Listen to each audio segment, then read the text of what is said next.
What's happening, y'all? This is Rich Osweiler coming to you for PremierGuitar.com. I am at the Boutique Guitar Showcase curated by Jamie Gale, and I'm standing here with Brian Galloup, who you may recognize out there in PG land as one of our columnists who writes Acoustic Soundboard, but he's also a hell of a guitar builder. And Brian's going to talk about a new bass that he has here at the show, and I've already forgotten the model name. The model is a G.9CE, which is a G for Galloup, 9 for the 9th instrument that I've designed, C cutaway, E electric. Well, there you go. And how are you, Brian? I'm doing great, man. How are you? Good, good. So tell us what we have happening here. Well, what this is, you know, over years of being a professional musician, I had to play guitar and bass. And it's easy to get a great sounding acoustic guitar, but sometimes I just want to sit around and play bass. And I recently had to fire up with a band and grabbing my P bass just to sit on the couch and sing, which for me, singing and playing bass is a real challenge. I couldn't really do that, so I wanted to design an instrument that was an acoustic instrument that sounded good. Many of the acoustic basses I picked up, it's not that I'm knocking them, it just wasn't going to be anything that I was going to be playing. And being an acoustic guitar maker, I wanted to make sure I had a bass that did two prime things that were a big obstacle. One is I wanted to be able to get a full 34-inch scale on this thing, and that's a real obstacle. Like on a standard acoustic bass, what you have is a bridge sits here, which gives you a neck that's way out here and uncomfortable, or you have to move to a 30-inch scale. Well, I'm a 34-inch scale person, and all bass players are.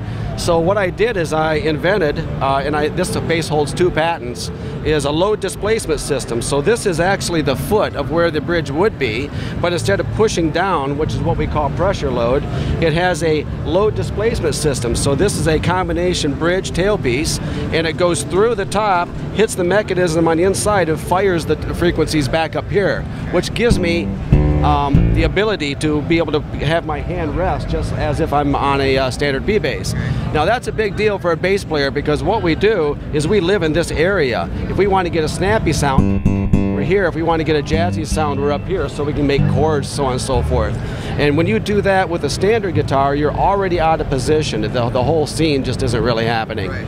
And the other patent that this holds, and you'd have to look on the inside to make sure you can see it, but in tuning the top, and that's the actual frequencies the top are at, you can leave the top stiff and bring it down to a note by weight, which will keep its crispness. But in this particular instance, I want to make sure that none of the frequency of the instrument are on a note, because a bass at the high volumes that you need to be at on stage, that can be a real cycling problem. And we do that by positioning weights on the inside of the guitar, like I said, which is also a patent.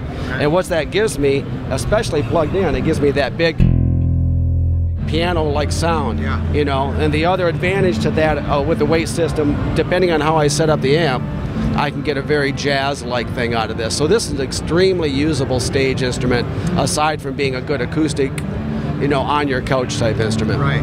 Very nice. Well, take us through some of the.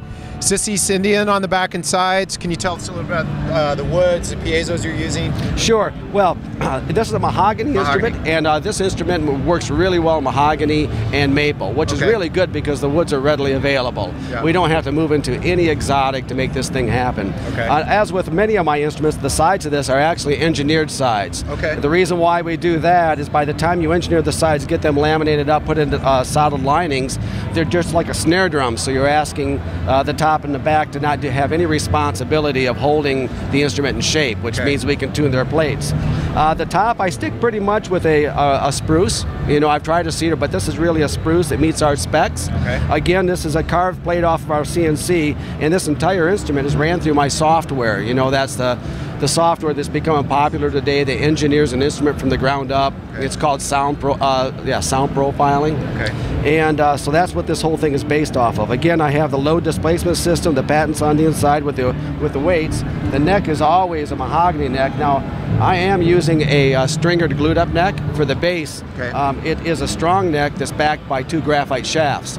And I do that with all my instruments to make them stable, but especially on guitars, but on bass it works that way. If you happen to drop down or go into any tunings, the neck doesn't get weird and go into a back bow where it can get really rattly. You know, but this instrument is designed to be simple, neat and clean, to the point, and I really feel that, and I've already tried it, it's going to be a great addition to the acoustic bass market, not only for just sitting around, but in the studio and on stage. Very cool. So Brian, where can folks go and learn more about both this bass and your other instruments? Well, of course, they can always go to GalloupGuitars.com, okay. and the info on this bass or anything else we have is there.